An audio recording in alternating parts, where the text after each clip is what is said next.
Hi, I'm Marty Nemko. ChatGPT and Me, a valentine. I'm on a honeymoon with ChatGPT and Google's Gemini, a threesome. As in any relationship, I need to learn their quirks and boundaries. For example, both seem to value nuanced and polite queries over bitter or angry ones. Their, quote, safety guardrails value not offending the zeitgeist. So even when I mention something as not dangerous seeming as a meritocracy to redistribution continuum, Google Gemini censored it and will not respond. Another quirk. Google and ChatGPT, they're often termed LLMs or chatbots, want to keep the conversation going because the company benefits. So I have to stay aware of when a thread's value to me reaches its point of diminishing returns compared with what I could otherwise do with my time. But those are modest liabilities. Gemini and ChatGPT have been inordinately helpful to me. I do consider them awesome.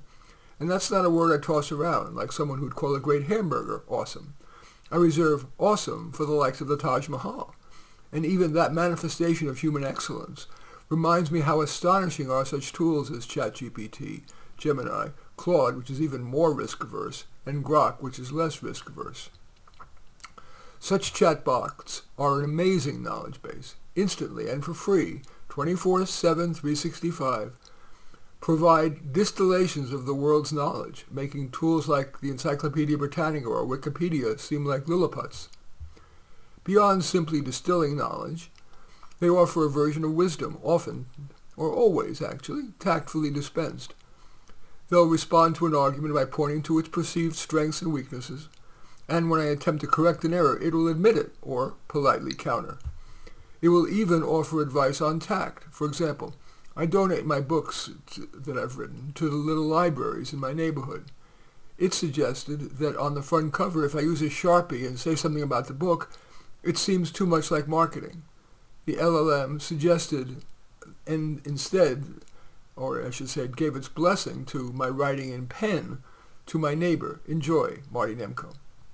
So LLMs seem emotionally intelligent. Gemini and ChatGPT help me in other ways. They're my editors. I ask for their reactions to a draft of my essays, my stories, my poems, even the rundown for the musical I'm refining, Not Your Average Church Lady. Maybe most potent, LLMs are my intellectual sparring partner. I enjoy thinking big ideas and getting their reactions. They're ever patient, usually quite brilliant and tactful. We go back and forth until I believe the exchange is past the point of diminishing returns. If I'm not sure we've reached that point, I may ask for Steelman's supportive and critical comments. My favorite interaction so far has been to suggest that Gemini and ChatGPT add a slider to its user interface that could increase user trust and agency. While adding little to the user cognitive load, the slider would allow the user to choose whether the LLM's response should lean more toward established truth or to exploratory frontier ideas. Gemini and ChatGPT are even my digital mentors, not just about professional issues, but personal ones. For example, I am platonically infatuated with the star of the aforementioned show and worry about turning her off with my intensity and know-it-allness. Gemini or ChatGPT, I don't remember which, gave me good advice. For example, to lead by affirming her, which is not puffery. I wouldn't have written a play for her unless I felt she was wonderful. I've enacted the LLM's advice and think she's reacting well without my seeming performative. And in the process, interacting with LLMs has made me more intelligent and more aware of who I am, an optimizer and a distiller. A possible downside, I've become a bit more intolerant of human failings. From a macro perspective, I'd guess that LLMs will net increase the efficacy gap among humans. Yes, LLMs are democratizing, available free to anyone, but because making the most of LLMs require intellectual and even emotional sophistication, society's have-nots are less likely to make the most of them. In any event, as we approach Valentine's Day, if ChatGPT and Google Gemini aren't yet in your life, consider going on a first date with one or both and deciding if you want to stay solo, be monogamous, or polygamous. Enjoy the honeymoon.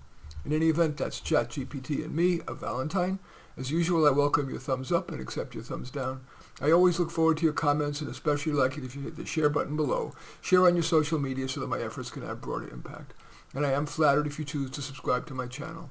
And certainly would welcome you taking a look at any of my 36 books, perhaps most relevant, How to Do Life but all 36 are on Amazon. In any event, I thank you for watching. I'm Marty Nemko.